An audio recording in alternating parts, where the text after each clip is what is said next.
Well, first of all, what are ultra-processed foods?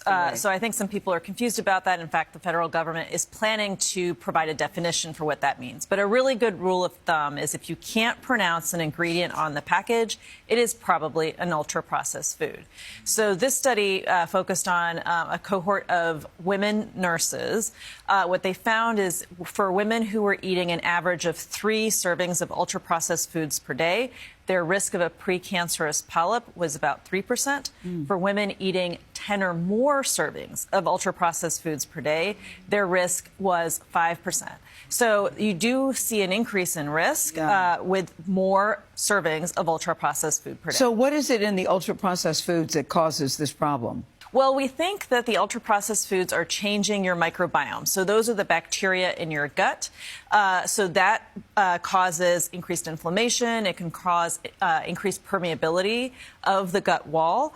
And then secondly, we know ultra-processed foods are associated with an increased risk of obesity and diabetes, which we also know increase the risk of various cancers, including perhaps colon cancer. Are ultra-processed foods just bad for everybody? Are there any good ultra-processed foods? Because I feel I eat a lot of them. Yeah, I don't know that there are any good ultra-processed foods. And clearly, the more you're eating, the worse for your health, the higher the risk for various complications. Some of the ultra-processed foods that they found were particularly high risk in the study were sodas. And diet sodas were actually very high risk, even more so for the precancerous polyps than the sugar. And more for women? More for women? Well, this only looked at women. Why is that? It's just the nature of this particular study is focused on female nurses. But we will no doubt see studies of other populations.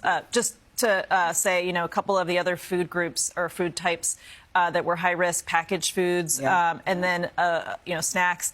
And then condiments and sauces may not be obvious, but were also high risk.